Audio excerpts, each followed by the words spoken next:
2, 1, 0. Good morning, everybody. How are we all doing? It's Friday. Get those sweet Friday vibes in the comments. It's map day, and we're previewing the Arsenal game today. It's the big one. You could argue that the City game was the big one, but I suppose when you win games and you move forward and the goalposts change, but Arsenal flying high at the top of the Premier League right now, if you're going to somehow enter a title contention, I won't call it a race at this point, although I have done already, we're going to have to get a result against Arsenal on Sunday, and we're going to have to do it without Casemiro. It's the title of the show. How do you replace Casemiro? The short answer is you don't. You can't. Casemiro's too good. He's up on the wall. He's there in spirit. But look, we're going to run through all the options as a community here in the comments there. We're going to take a look at each midfielder who could come and step in for Casemiro, and maybe look at a tactical switch and change that Ten Hag could do.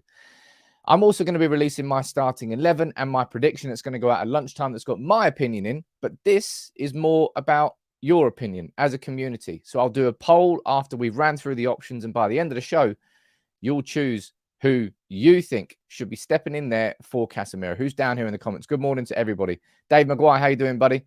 Jono, Daniele, Andrew, Stephen, Prosper, Red, I can see you there. And good morning to you. Good morning to everybody. Kieran Trainer, Gungshi, Kieran, another Kieran, Robert, who's on Facebook, Matthew Smith, good morning, Davey Spars, Cootie, I can see you there, Wendy, I can see you there as well, Angela, everybody's here. Good morning. Omar, I can see you there too. Now, let's dive straight into the show. It should be a good one today. It was a little bit quiet yesterday because everybody was a little bit miserable after the fact that we dropped points against Crystal Palace. We'll speak about that game last night. There's so many things to talk about every single day.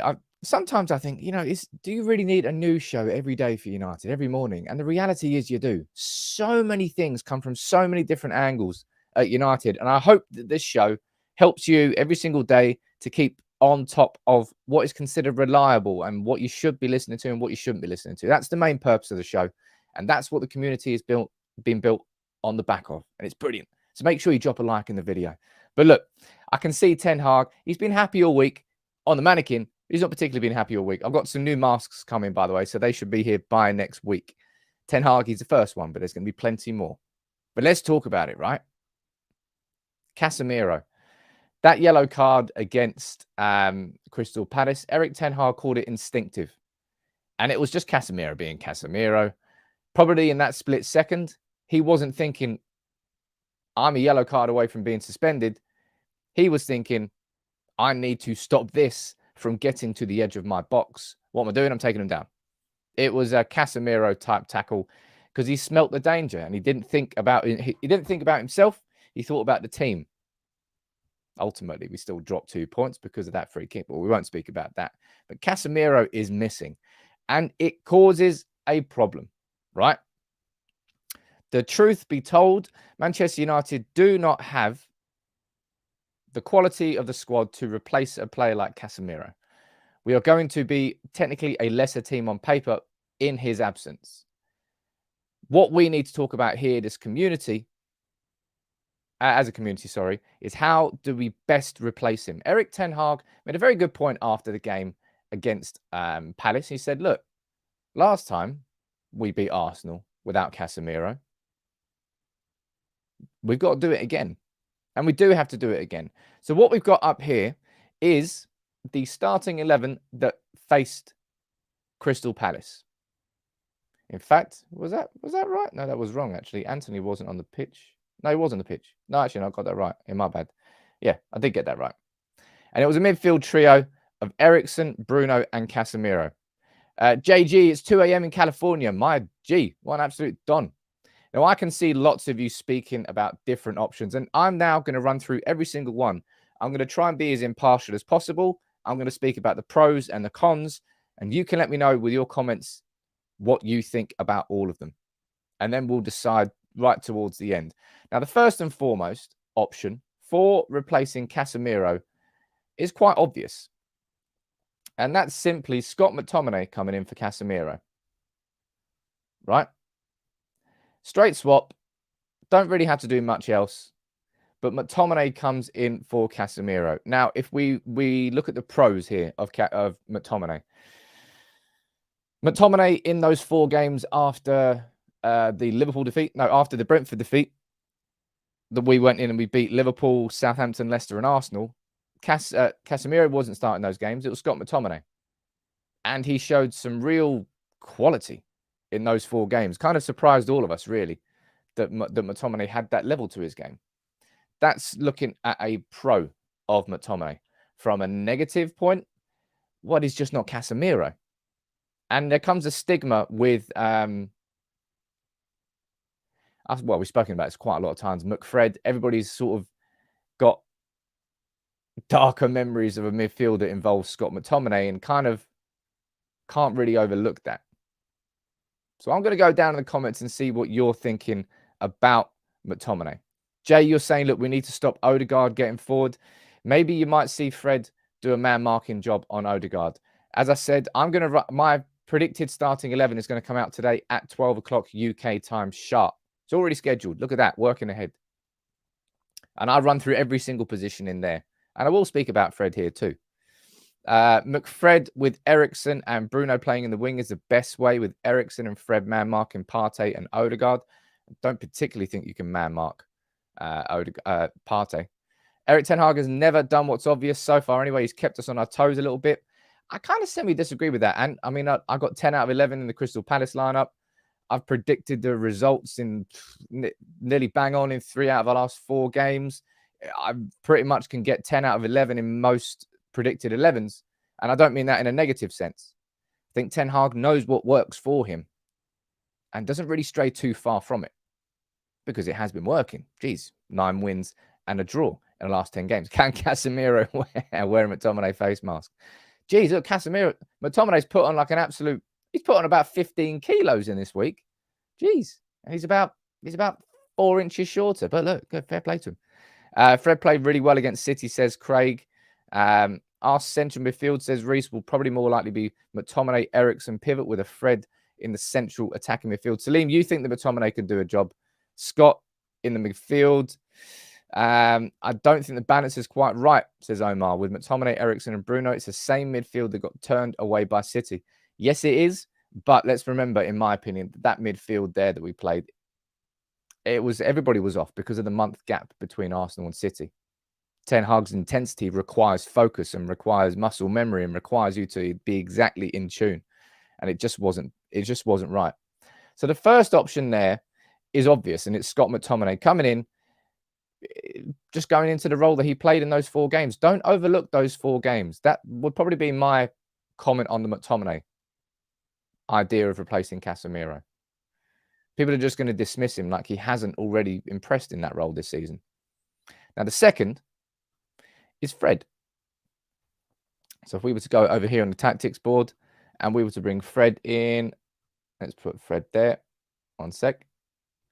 Fred coming in for McTominay and playing there. What's your opinion on that? Fred playing basically in the pivot alongside Eriksen with Bruno just in front of him as the midfield 3. Now, I don't particularly think that is the smartest of play. Having Fred down in a really disciplined sort of screening role, it really doesn't suit Fred's style of play at all. He does it, but I don't particularly think he likes it. Billy, you want to see him play there. David, you're saying that Fred's a little bit too rash in that position again. Ian, you want to see him man-marking Odegaard. And Tyler, you're saying, I don't see Fred sitting in front of the back 4. And I think that's going to be one of probably the most difficult things to replace from Casemiro, is just his natural instincts in positioning. Like, just so often he's just in the right place at the right time to stick a foot in, to do an interception, to block a pass. He's so good at screening. He operates in between the 2 centre backs, 10 yards forward, and just always seems to find his spot. Fred to be doing that, in my opinion, would be a little bit of a surprise. Certainly more of a surprise than Scott McTominay. And given what we saw from Fred against Man City, a lot of you, probably correctly too, are calling for him to have a little bit more of an advanced role. But maybe like what Ant said, maybe Ten Hag's going to surprise us all. And there are two curveballs I want to discuss here. I'm going to go down here and see what you're thinking about Fred. But there are two curveballs that could happen. Julie, you're listening to this on the bus back from Sydney. I need to get to Australia. It's a long old way away. I'll come there at some point. Dudda, you're saying Martinez and Fred at number 6 and 8, respectively. Anyone can do it against Arsenal. Abdul, mate, they're flying high. They're top of the league by what? How many points? I have no idea. 5, 8? No idea. The only team who have beaten this season, though, is us. Maybe play Shaw centre half. Lisandro sitting in front of the defence. Fred can't play in that role. In my opinion, Maddie, I'm kind of down here with you. I don't really feel that Fred inside that role is the smartest of the options that Ten Hag has. Now, in terms of a curveball option, so many of you are mentioning this, right? So many of you keep mentioning this. So let's have a look at how this could potentially line up, right? If, for example, Martinez was to step into midfield, you're looking at Shaw coming inside, playing left centre-back. You're looking at Malacia coming down there as playing left-back. So you're looking at a back four there of Malacia, Shaw, Varane, and Wan-Bissaka, which is what it was against City, correct? And a midfield trio there of Martinez, Eriksen, and Bruno. Now, as I said, this is a curveball, right? This is a major curveball to have Martinez play there. Now, the reason a lot of you are saying that is for a couple of reasons. Number one, we know that Martinez played there for around about 20 games in his first season at Ajax before he cemented himself as a centre-back and before he really became a better player, which is at centre-back. That's his preferred position. But you're probably looking at Martinez and really thinking about his progressive passing. Martinez's ability to receive the ball, turn, and find those vertical passes that break through the lines. It's so important. It's what makes him such an important centre-back for United. So regardless of where he plays, Martinez starts this game. So for Dan, I think you're probably right there. Like from a technical perspective, Martinez could, in theory, absolutely play there. And maybe this is this will surprise us all. I'm going to go down there. I give Victor. Victor. We're going back to the Victor Lindelof comments at defensive midfield. I thought they were dead in the water. Never mind. Stephen, you think that he could play in the Casemiro position? Dudley, you're saying he's got all the attributes to play there. Real CC, you think we're going to be playing on the counter attack? Rashford with 2 goals. Is Delon and Martial fit? So asks Owen. Ten Hag's press conference is a little bit later on today. I imagine that Delon's fit by this point. But even if he is, I don't think he's getting ahead of Wan-Bissaka, not on form. And Martial, we don't quite know that. If the coach wants us to win, then we should be playing Martinez there, says Andrew. And you're saying what also makes Martinez important as a centre-back is that Shaw on the left offers a lot going forward. We look dead when he doesn't. I wouldn't say we look dead when he doesn't, but certainly we look better as a cohesive team going forward.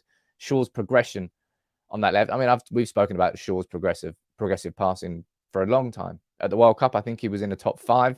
At Manchester United, he is one of our most progressive players. He brings that ball forward. Does that from a centre-back position, does that from a left-back position as well. The Martinez one, genuinely, I understand the logic of it. It would just really surprise me. And I explain exactly why in my starting 11 video. I don't want to put too much of my opinion in this. I want to lead this to the community. But as much as we've got options here, right? We've spoken about McTominay. We've spoken about Fred. We've spoken about Martinez. There's one more option that Ten Hag could do to replace Casemiro. And this is probably the biggest curveball of the lot. But let me run through this and explain what we could see. And that's technically, you could see Manchester United switching to more of a back 5, where we drop one of the wingers.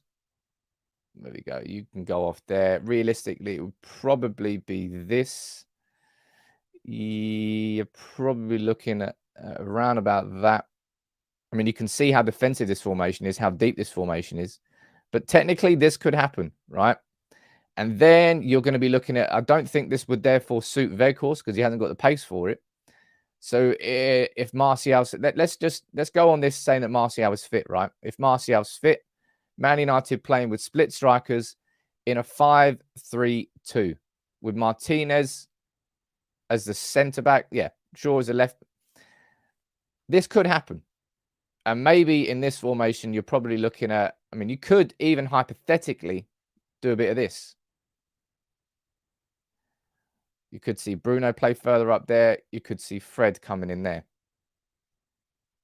It's a rogue formation, right? It is an absolutely rogue formation. I'm not saying that this should be what happens, but I'm saying if we're looking at options, this could be a potential option. What's your instinct telling you about Manchester United switching to a back five against Arsenal?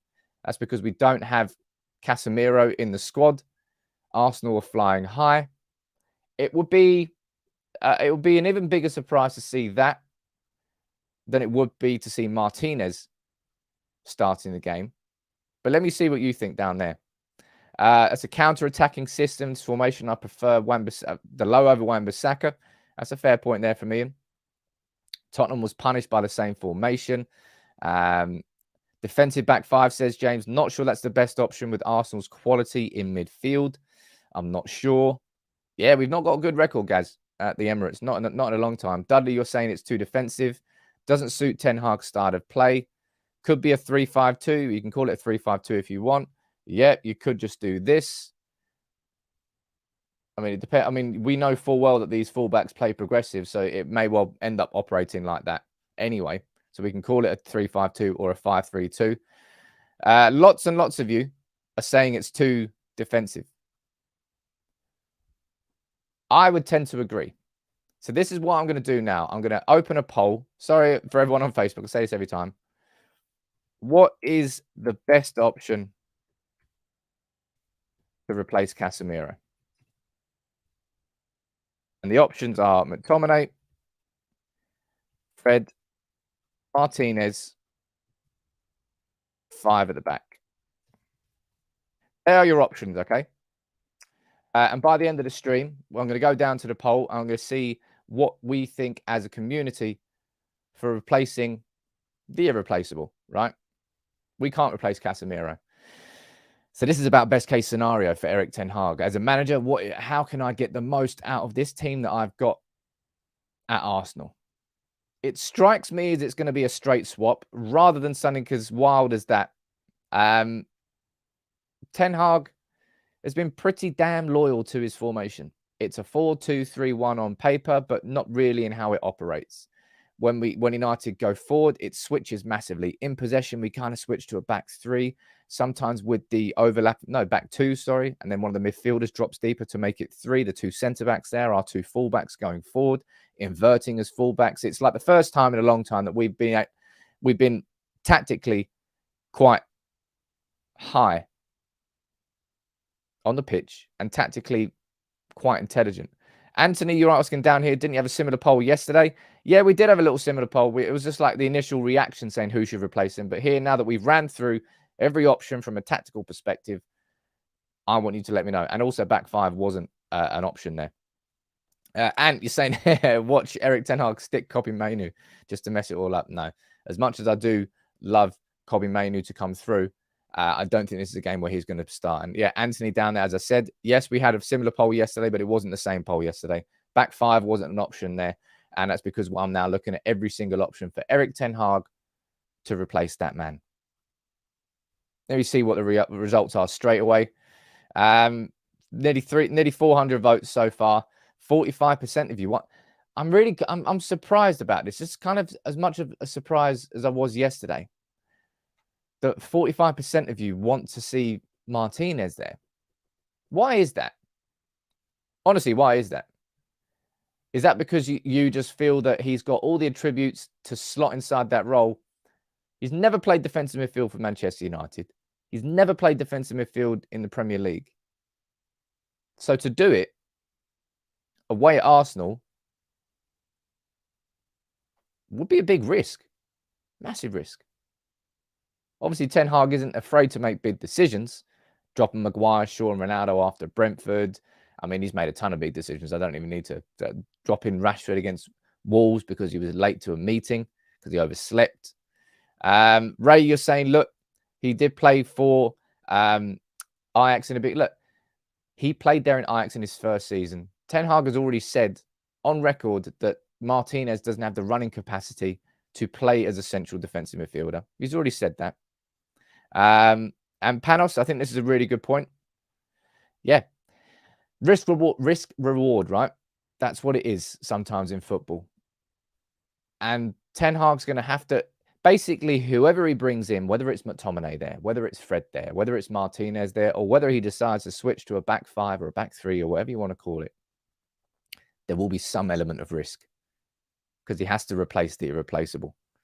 Brett, you're saying people are trying to fill a hole in midfield, forgetting they would leave a bigger hole at the back to cover. Well, that's where Luke Shaw would step in. And let's be completely honest.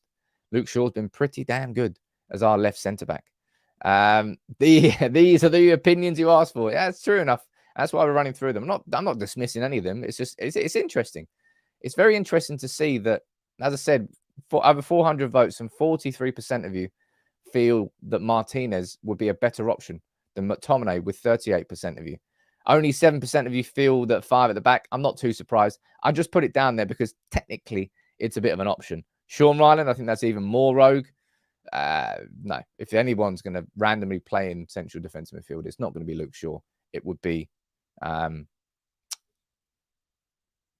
Martinez. I don't know what I said there. What about Maguire?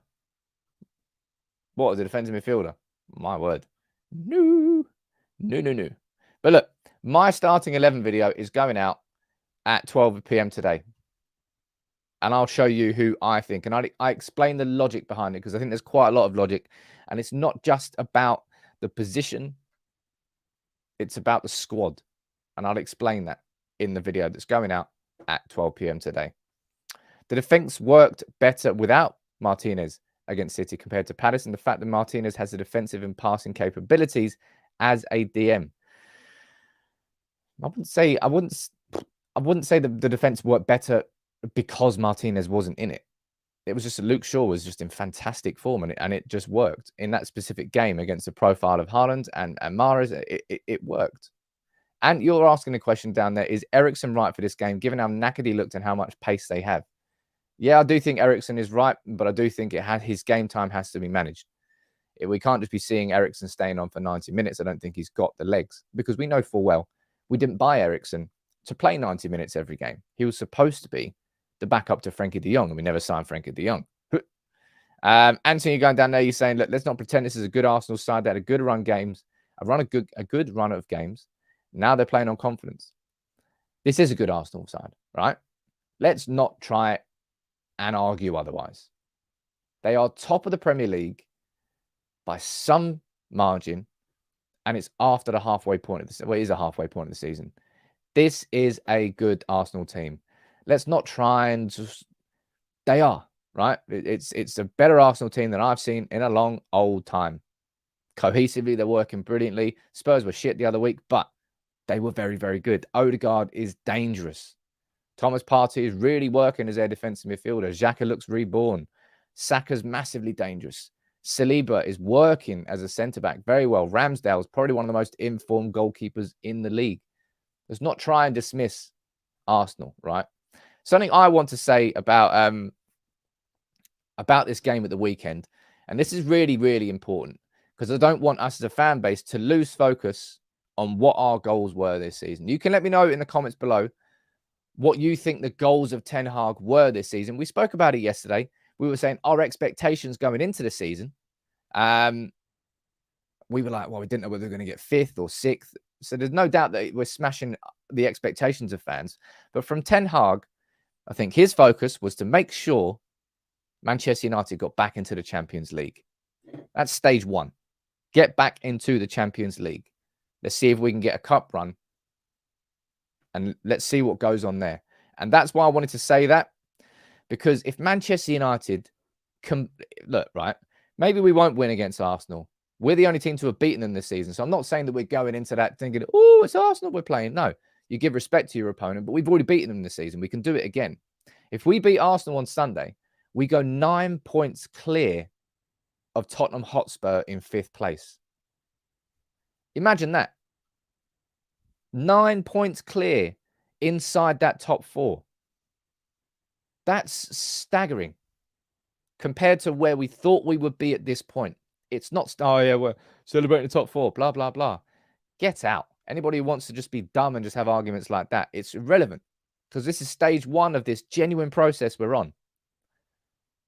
We were never going to be, it's not that we were never going to be in a title race. We were never expected to be in a title race this year. We still can be if we keep our current, anybody who wins 9 games in a row, obviously that wasn't all in the league given, but anybody in the form that United have been on, you're going to get yourself in title contention. It makes those drop points against Crystal Palace all the more painful, given that Spurs got pumped yesterday. But Adrian, look at that. Imagine this for a season. If this is the season, come the end, if we finish in the top 4, we win the League Cup. And let's be honest, we're favourites to win the League Cup. If we don't win the League Cup, it's a failure at this point. Semi-final against Forest. The final against...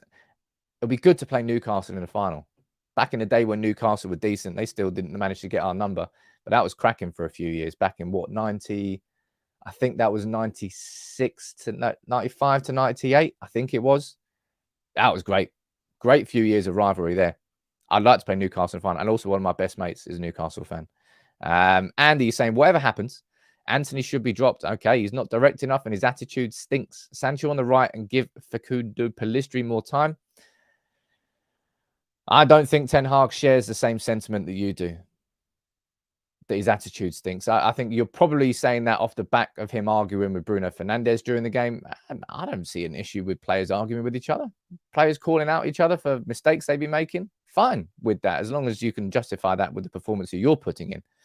I think the game against Crystal Palace was probably the first game where I personally was a little bit annoyed with Anthony's indirectness. That's a fair part of the comment there, Andy. Anthony does have to improve that directness. He has to figure out. We should be training him on that right foot, man. We shouldn't just be allowing him to do what he wants to do in training. We should say, right, in the Premier League, your career will not kick off unless you can start using that right foot, man. And maybe you can't teach that to a player his age, but I'm pretty sure you can improve it.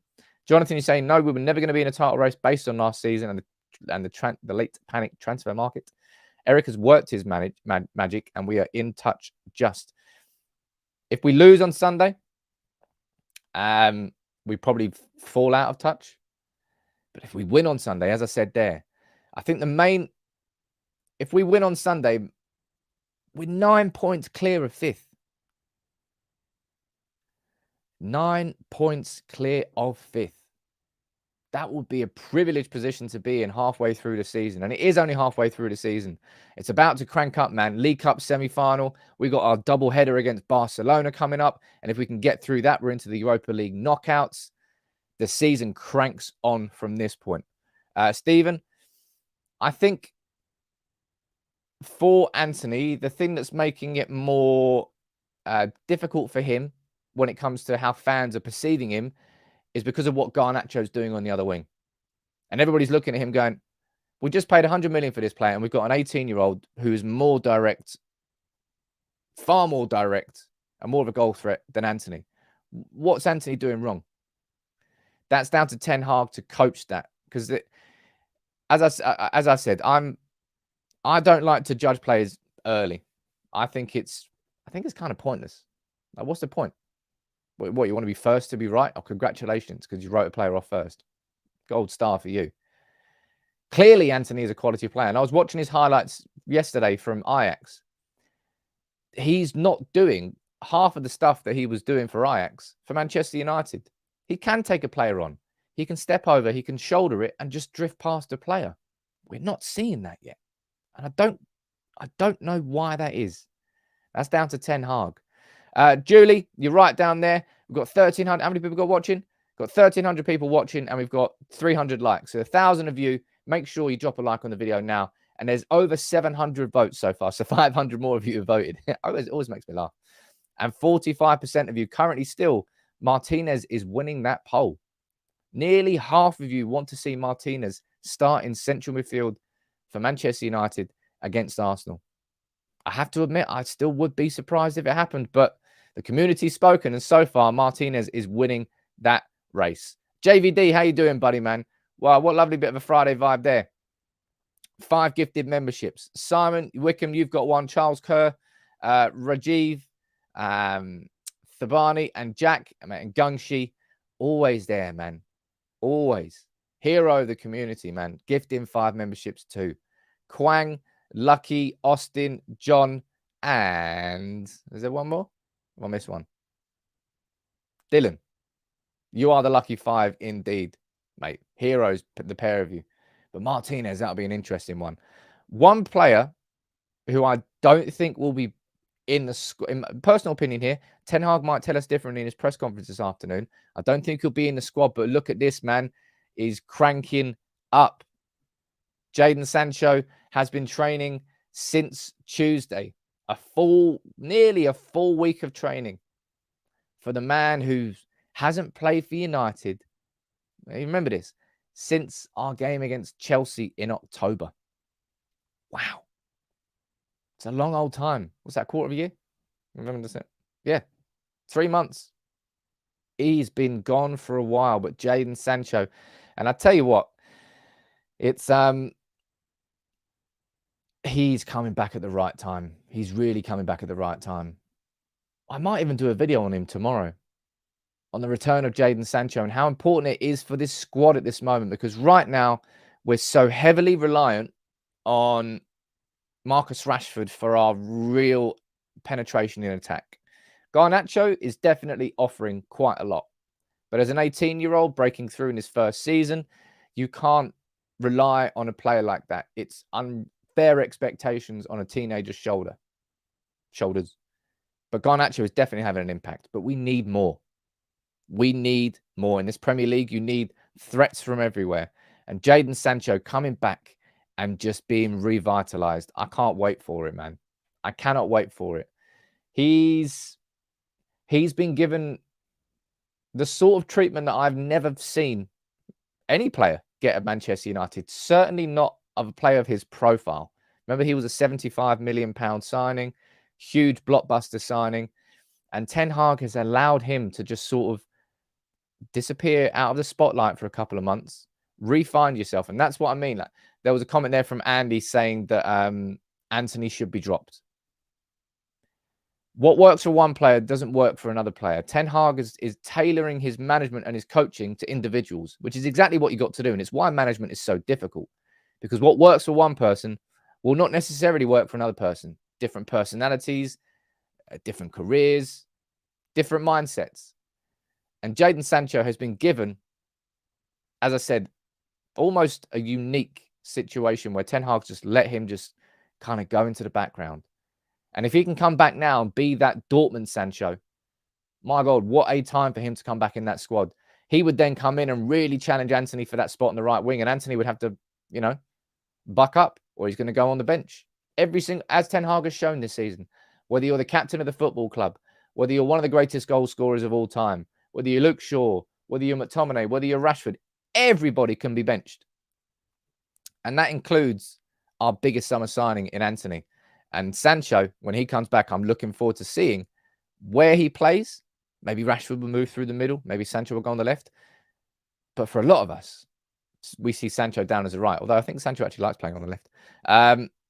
Michael, let me know where you're watching from, dude.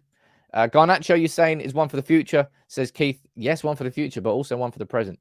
He's got, 5 assists this season. He's got that goal against Fulham. He's got goals to his name. He is the present and the future. Let me see what you're saying about Sancho down here. Normalized periods of stagnation, says Matt, because they are almost inevitable in development and usually precede a breakthrough. Very nice comment there. And yeah, I think Ronaldo and Messi created this situation, and I suppose this expectation on individuals where you just expect them to be incredible 24/7. And I think Ronaldo and Messi are the only 2 players I can remember in history over a long old sustained period. We're talking, How many Ballon d'Ors did they win? Was it like 6 or 7 back-to-back between them? Their form was insane, and they just didn't have drop-offs. That's not normal. They're anomalies to the rule. Jadon Sancho's had a big old drop-off. And if we're being hand-on-heart honest, he's never quite shone as bright as he has at United as he did at Dortmund. Not to say that he can't, but we haven't quite seen that yet. And Ten Hag is now, if it doesn't happen now, I would and I'm talking about between now and the end of the season. I'm not talking about the first 2 appearances from Jadon Sancho when he comes back in. If between now and the end of the season, we don't see a kind of different edge to this Jadon Sancho at Manchester United, then I would have concerns about his long-term future. I would. And I think that would be fair. But he's got until the end of the season. It's just a good time to bring him back, man. Matthew saying, where did you get Casemiro frame from in the background? I must get 1 or 2 of these messages a day. Stan Chow. So search for Stan Chow Illustration Shop on Twitter, on Google. That's the front cover of United We Stand, the long-standing fanzine, edited by Andy Mitten. And I just love the covers that he does for UWS, so I buy them all the time. Are we speaking about Anthony's reaction at Bruin? I've already mentioned that. Anthony just needs to score a great goal to kickstart his confidence. Sam, I don't think it's that anymore now, in my opinion. He has scored great goals, scored a couple of them. I think he just has to take his players on. Believe in yourself. Take that risk. Man United fans are very forgiving of wingers. Maybe not so much, because Nani was a player that frustrated everybody, but we were feasting on a diet of trophies there. So that's kind of why Nani got a little bit too much stick. Imagine Nani in this team. Man, love Nani. Anyway, Anthony, United fans will forgive a winger that tries something. It might not work out. You might get tackled, but keep fucking trying. Keep going, keep going, keep going. Because if you do that and you break through, goal scoring opportunity. And that's why United fans have taken to Garnacho so quickly. And also because, let's be honest, he's delivering too. Garnacho's end product. But yeah, Jadon Sancho, it feels like I might do a video on Jadon Sancho to go out tomorrow. I was kind of going to do it on the Jesse Lingard interview. I'm unsure on what I'm going to do. But look, Jadon Sancho's back. Let's have a quick look through the training photos that were released yesterday. Facundo Pellistri is another player who could play on the right wing. There's Kobbie Mainoo in the background, Harry Maguire. There's Scott McTominay as well. Who else we got? There's Scott. There's Jack Butland, yet to make his debut for United. Marcus Rashford. He had a bit of an off game, didn't he? Against Crystal Palace. Almost like he was, I don't know whether he was 100% fit. He's kind of had his head down. Wasn't really working out for Rashford. But I absolutely would back Rashford to have a cracking game at the Emirates. I really, really would, man. I really, really would. Rashford, he'll definitely be in that starting 11 as long as he's fit. Jadon Sancho, there's another photo of him training with the boys. There's Victor Lindelof. No, that is in the background. Harry Maguire. I don't personally think he'll be starting the game. There's Fred. I'd be very surprised if he didn't start the game. Kobbie Mainoo again. It's amazing, isn't it? So many of you have kind of correctly been like, I'm a little bit surprised that Zidane Iqbal has not been training or not broken through in the same way that that Mainoo has. But remember this, and I said this at the time, when Erik Ten Hag came in during the summer, he had the preseason coming up, and he didn't have the opportunity to train with these players, to watch the under-23s. He had to take advice from Darren Fletcher, and Darren Fletcher was the one who said, look, Charlie Savage, Zidane Iqbal, and the other youngsters who came on tour. And Iqbal was impressive. Charlie Savage was impressive. Since then, he's kind of gone into the background a little bit. He was there during the winter break again, but Kobbie Mainoo is the one that's broken through and has made his debut and started a game for United and is training with the first team every week. That's because Ten Hag himself has looked at Kobbie and says, actually, he's one that I see. Jonathan, you're saying that Iqbal's not particularly performing in the under-23s as of late. I haven't been watching under-23s, so I can't make a comment on that. But Iqbal, no doubt, has got qualities. But from a physical perspective, very different profile of player to what Kobbie Mainoo is. And Kobbie Mainoo is a ball carrier, somebody who can get into a scrap, can hold the ball up, he can do... I understand why Kobbie Mainoo is really being singled out by Ten Hag as somebody he really likes. He'll definitely be here in the squad, I think, to face Arsenal. I don't think he'll start, though. There's Jadon again. Oh, look, there's Charlie Savage there. So he's still training. There's Anthony Elanga. JVD, you're asking me, do you think Weghorst will start? Let's see if we can find a picture of Weghorst whilst we're talking about him. He's not there. He's not there. There he is in the background. Now, let's see if we can get a photo of him on the screen. That's McTominay. That's Butland. Never mind. Can't find Weghorst. Well, you can have a look at my starting 11. It would depend on how Manchester United play in this game. If we're going to be hitting hard on the counter-attack, I wouldn't particularly say that Weghorst is the best player, but then you could think of a target man who could hold the ball up and then release the wingers who are overlapping him. It could well be. It's just from a tactical perspective. It depends, but I'll keep that for the video that you should watch at lunchtime, JVD. Brian is saying, look, Mainu is just more physical, which stands to him. Look, Mainu is what? He's 17. Dude looks so built for a 17-year-old. It's outrageous. It really, really is. But this game at the weekend, man, it's a big one. It really, really is. Looking forward to it. Games against Arsenal are always good, especially at Old Trafford. We've had their number for years at Old Trafford. They've had our number for years at the Emirates. We're going to have to change that pattern on Sunday, and we're going to have to do it against a very good Arsenal team. I know anybody can keep saying what they want in the comments about, and I still expect at some point this season for a couple of results to not go Arsenal's way and for there to be a little bit of a wobble. But Arsenal haven't wobbled so far. They certainly haven't wobbled after the World Cup break, and they are looking very, very good. Have to give them credit. This is not the same Arsenal team, I think, that came to Old Trafford. They were flying high at that point. Now they've built more and more resilience. It's going to be a cracking game, and it'll be a real tactical battle in between two very good teams. Now, there's so many talking points. So many talking points that we've still got to run through today. So please do stick around. Let me have a look at the poll here. We have got over 1,000 votes. Big up that to the community, man. Look at that. 46% of you think that Martinez should be starting in central midfield. I'll be honest, and as I said the whole time, I don't think that will happen. But it's interesting that the majority of you actually want that to happen. 30% of you want to see McTominay. Only 17% of you think that Casemiro could replace him. And 5 at the back has got a measly 7%. But I did a video yesterday. You know full well here that on United People's TV, I don't always just do the videos that are just going to get the numbers. Oh, yeah, just do that and do the trends. Sometimes I do. Of course you do. But sometimes a more important talking point is prevalent. And that's why I did that video yesterday on the potential dangers behind the US takeover.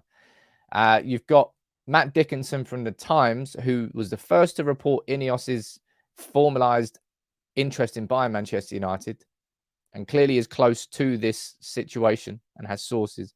He's saying that Manchester United, the biggest threat for Jim Ratcliffe, isn't actually going to come from the Middle East. It's going to come from the USA, which means consortiums, which means investment firms, which means equity, which means danger. And that's why I did that video yesterday. It wasn't just on 6th Street. Some idiot on Twitter tried to say, oh, this is a clickbait video. They've already denied it. Oh, yeah, I'm really, really genuinely going to believe what an investment corporation says about, yeah, man, absolutely what I'm thinking. No, the same things, the same issues that exist, the same dangers that exist. And that's why I did that video yesterday. It's not just about 6th Street. There will be other US consortiums coming forward. Harrison Blitzer, I've spoken about. Clear Lake, who are obviously the Todd Bowley consortium. They're actually looking at, I think they're interested in buying Washington Commanders as well, an NFL team. That dude's got money. My God. Ashwin, you're saying we don't want that. Carl, I was supposed to do that to come out tomorrow morning, and it would have been very well timed, but I've been so busy this week. And because of where he's based, he's 7-8 hours behind me. I haven't had the opportunity to record that interview yet. So it's going to have to be delayed a little bit, but that will probably be coming next week. Let's move on to, there's so many talking points. Please stick around for the next 10 minutes. I'll try and fly through them all. Anthony Elanga and Borussia Dortmund, for me, easy decision. Make it happen, United. Don't stand in his way. Let Elanga go out on loan. Pelistri is being linked with a loan move, I believe, to Flamengo. Or is it Botafogo out in Brazil? Either way, there's clubs that want to sign him. And if Ten Hag can't give him the game time that he wants, he'll definitely be leaving. I don't personally think he should be. But Elanga to Dortmund, it makes sense. I was speaking to a journalist from Ruhr Nachrichten in Dortmund yesterday. And yeah, Dortmund are definitely interested in signing Elanga. They're in talks right now. Let's find out whether this deal gets done. But I think this really, really should get done. And you're saying 27 mil for Trossard is cheap. Mate, the guy's out of contract in the summer. Yeah, it's cheap for a player of his quality. Yes, it's not cheap for a player who's got 6 months left on his deal. Arsenal, I think, weirdly, have ended up in a pretty decent position here off the back of missing out on Mudryk for 100 mil and then getting Trossard for 27 mil. That means that we know full well that they've got an extra 60, 70 mil to spend in the summer. Probably on a midfielder. Probably think they're going to be looking at Declan Rice or someone of that ilk. There's a big talking point here. In fact, let me quickly run through these other talking points first, because I think, let me just get through this before I speak about Jesse Lingard. Jadon Sancho has left the club on loan and he's joined Bolton Wanderers. You know what's mad about Sancho? He's only 18. Because he broke through so young. I think he was about 17, he wasn't that far into his 17th year. He's only 18, but he's left to join Bolton, and this is what he said. He goes, look, coming here at 18, I'm transitioning into the men's game, which is exactly what I need. Hopefully, I'll have a good loan here, and it will put me in a good place. I think he desperately needs a loan. Desperately needs a loan. And he's needed a loan pretty much ever since he broke through. Jonathan, you're right down there. He's a very talented player, but he's someone whose development at Manchester United has kind of stagnated since he broke through, because the expectation from that point would have been, well, he's good enough for the first team. Let's see what goes on. Those opportunities never came. I'm looking forward to seeing what he can do at Bolton. And as we've seen, and we've had some cracking loan spells this year, and it's a good segue to go on to, no, not that one there. Where is it? Yeah, boy. Look who is the player of the month for Sunderland.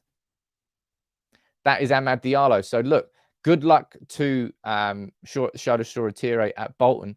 And fingers crossed he can have just as successful a loan spell as Amad has been having at Sunderland. I'm really, really excited to see what goes on with the next 12, 18 months of Amad's career. He will be staying at Sunderland for the season. Well, he should be anyway. I hope he comes back to the preseason and we see a different Amad Diallo. In the same way that we're hopefully going to be seeing a different Jadon Sancho between now and the end of the season. In the preseason, I hope we see a different Amad. There's no doubt that there is a player there. We've not seen that in a Manchester United shirt yet. He was too slight, wasn't he? He wasn't physically ready to play in the Premier League. Some players can do that with like diminutive, like low center of gravity frames, but Amad was just getting bundled off the ball everywhere. He couldn't go shoulder to shoulder with anybody. I'm very fat. Nothing wrong with that. Morning, Sam and all. Just started watching, but I'm sure it's going to be a great show. Big up to you, my friend. Thank you very much indeed for the super chat, and thanks for the constant support from everyone in this community, man. Really is. How many votes are we on so far now? We're on 1,200 votes. Still 46% of you. We've got 1,500 of you watching, so make sure there's only 1,000 of you who can just drop a like on the video. I apologize if you think I sound like I'm begging, but I have to mention it a few times because there really are so many people who just watch and don't like the video. You can make such a difference to United People's TV in the community if you just hit the like button. Something that pissed me off yesterday, right? Half-time in the City Spurs game. I'm there, eyeballs, bringing that quote back out again. And you know what? You just can't rely on Spurs, can you? You can't rely on Spurs at all. 2-0 up, losing 4-2. Peak Spurs, I called that. Absolutely peak Spurs. Unbelievable. Gungshi, oh man, Gungshi again, man. I really want to, obviously it's up to you, Gungshi, but I'd love for you to come into the Telegram community so we can all speak to you a bit more. But what Don in the background? Pete, Pav, Ben, Chinomso, and Laik or Leek. You are the lucky 5. Say thank you very much to the man himself. But yeah, man, Stuart Sam giving it the commentator's curse. Yeah, you can probably blame me for that, but it was peak Spurs, man. Peak Spurs to go from that 2-0. Fair play to City. But I'll tell you what made me laugh. You know how much Pep hates Man City fans? It's hilarious. The amount of times where he's just gone in on them. And yesterday, it was half-time, and City fans are booing. This is what a shitty fan base. They don't deserve what they've got. They really don't.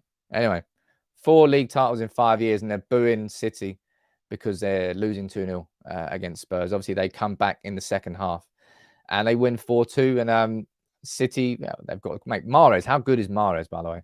You're looking at all the players to have been bought from that Leicester team that dominated. Mahrez was the peak of them, wasn't he? He went to the right team, and they've definitely got the most out of him. But it makes me laugh how much Pep Guardiola genuinely doesn't like the City fans. It's because they are an abysmal fan base, and they can't even fill their own stadium, not even when they are winning the league. And look, we're talking about peak Spurs, or how about peak Eric Bailly, man? Eric Bailly, I'm sure you've seen that kick that happened. He got a 7-match ban for the Kung Fu kick. He went up for the ball, completely missed the ball, had his foot at about 6 foot, and just pummeled someone right in the chest. He actually had to go to hospital. I think he might have broke a rib, and Bailly visited him in hospital. But that there is just peak Eric Bailly, man. A 7-match ban. And you know what, that loan deal, I think it's to Marseille, isn't it? And I think there's a minimum amount of games that he's got to play with Marseille before that obligation to buy for around about 6-7 mil kicks in. I don't know if he's going to hit that. I'm sure he will hit that. But 7-match ban. I mean, if you saw the kick, you probably understand exactly why that 7-match ban came in. That is an outrageous bit from him. Speaking of outrageous, how about that for a segue? I've got to mention this. I've got to mention it. Because we've heard there that Manchester United were at threat of breaking FFP rules this year, right? And I've explained exactly why. It's because we as a football club have lost over 200 million over a 3-year period. And that's what FFP accounting works over, a 3-year working cycle. But look at this, man. And it's not the end of the list. Fofana, Cucurella, Sterling, Koulibaly, Badiashile, Chukwuemeka, Mecca, right like that. Aubameyang, Fofana, Santos, João Felix, Sionina, Zakaria, Mudryk. And now we've got Madueke from PSV, I think, and Nkunku. And then on top of that, why don't you just add in a 55 million bid for Caicedo from Brighton, which they have rejected and said they're absolutely not letting him go. I don't know what they're doing, man. I don't know what they're doing. And they just keep buying wingers. Obviously, that's not a winner. That's not a winger there. But it's taking the piss. It is taking the piss. What Chelsea are doing. Obviously, I imagine there's going to be tweaks or changes to the FFP regulations now in terms of player amortization and the lengths of contracts. I think somehow. Because Chelsea are effectively using a loophole in spreading the cost. Although technically, can you tell a club how they're allowed to run their books like that if they want to give him an 8-year contract? Because it does carry its own risks. It's absolutely mad. It's absolutely mad. Julie, there's a question down here saying, before you finish, can you or a mod explain Telegram to the new members? I will try to here. Let me quickly pull up the link here for the community. Telegram there. I'll pop that in the comments. And after this live show, I will go onto the members. I will go onto the YouTube community tab where if you are a member, there'll be a special link, a different Telegram link, which takes you to the members only chat. Julie, it's a place which is split into, it's effectively the live chat that we've got here. It's a place where this sort of chat can exist all day long. There's a thread for transfer talk. There's a thread for general talk, for match day talk. There's a place for feedback, and there's a place where you can just let me know what you think. And there's a members only chat as well. It's a way of giving this community a place to live away from the live chat and the live stream. And it's amazing. There's so many people on there. It blows my mind. Josh, yeah, you're all right. It's 7 to 8 year contracts. It absolutely is 7 to 8 year contracts. And that's the way that Chelsea are getting around it. I hope it bites them in the arse, man. I really hope it bites them in the arse. I've decided not to speak about the Jesse Lingard situation because I might do a whole separate video on that going out tomorrow. I'm actually going away for the evening, so I've got to work really quick. I've got to figure out what video I'm doing tomorrow. It might be on Jesse Lingard. It also might be on Jadon Sancho. I'm not sure. I suppose you'll find out later. But before we end the show, of course, ladies and gents, it is Friday. And you know what that means? It's map day. So anybody who's watching here or you're just tuning in, let me know the town and the country you're watching from, and I can get you added onto the map. We've got how many points? Let's bring this up full screen. 380 points on the map now. The latest points, we've got Lahti in Finland. We've got Hemnesberget in Norway. We've got Cologne in Germany, Toronto in Canada, Atlanta in USA, Shanghai in China, Oslo in Norway, all around the world, man. And Pedro, I love that comment. Thank you for all that you have done to Gungshi. You are a boss indeed. Thank you very much, Gungshi. An absolute ledge of the channel. Let's see who we can get down here. Ah, cool. Ruan? Porto Alegre in Brazil. And I tell you what, we don't have much down there. Rio Grande. Where's that in Brazil? Right there. On you go, sir. Welcome aboard. What else we got down here? Anthony, I'll add you on there, but I'm pretty sure I've had you on this already. But Vorschoten. Look at that. I'm going to be visiting Amsterdam quite soon, and I cannot wait. On you go, sir. Tutti Yanaj. Pittsburgh, Pennsylvania, baby. US of A. On you go. And let's get one more. Why not? I fancy getting 4 on the map today. Fancy. Why not?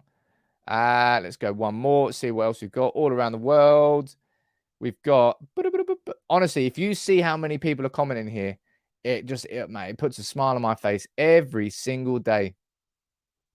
Phnom Penh in Cambodia, we've already got you. Dakar in Senegal. I don't think we've got Senegal on here. So on you can go, sir. We get someone from Africa. Brilliant. Alassane, welcome aboard. I remember the old Paris Dakar Rally? That was an old school one. Wicked, but look at that. Thank you, everyone, for sending in your messages. Honestly, if I showed you here, there must be hundreds.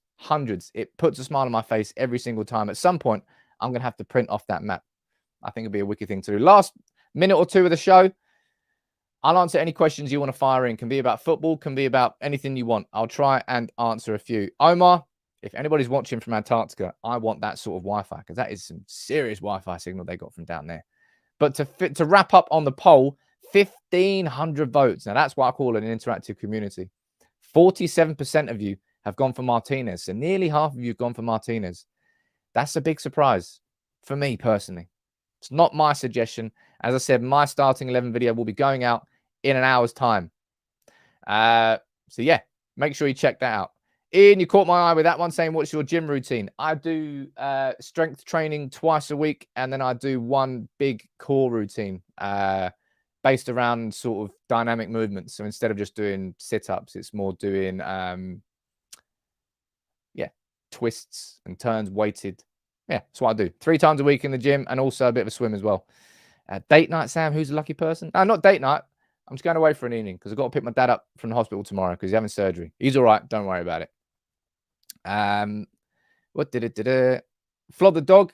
Do you earn a living from this channel? I've been doing this chat. Well, I'm luckily enough. I started this all at university with a website, thepeoplesperson.com. And it's sort of grown from there. And talking about Manchester United, writing about Manchester United, speaking about Manchester United has been my job for a long time now. And I'm privileged to do it. And it's, I love it. I absolutely love it. Brett, lager. I really like cider. Cider, a fruity cider on day 2. If you drank the day before and you got a drink on the second day, like a Recordling on there to begin the second day, that's a good one. A picture on the background. The sky is yellow. Why? I'm not sure. But it might be because he's Brazilian. Of course, it's because he's Brazilian. What do you think position-wise will be our big signing in the summer? It's going to be a striker, and hopefully it's going to be a central midfielder. That's going to be the two things. The two things. What are we saying? Last question down here. We'll wrap it up for today. Thank you very much to everybody who joined in, man. Everybody. We've had just over 500 likes on the video, 1,500 of you watching, and 1,500 of you voting on the poll. I'll be here with the live streams back on Monday morning, as I always will be. I've got my starting 11 video going out in less than an hour today. I might have a video going out on Saturday morning. I'm unsure. I might do it on the Jesse Lingard interview and my reaction to it. Might do it on Jadon Sancho. Unsure. But big up to everybody. Have a cracking weekend. Enjoy your Friday. United playing Sunday afternoon. So just enjoy your Friday and Saturday. I'll be here with a match reaction on Sunday. And if we get 3 points, I'm going to be excited. You're damn right I'm going to be excited. But take it easy, everyone. Have a good day.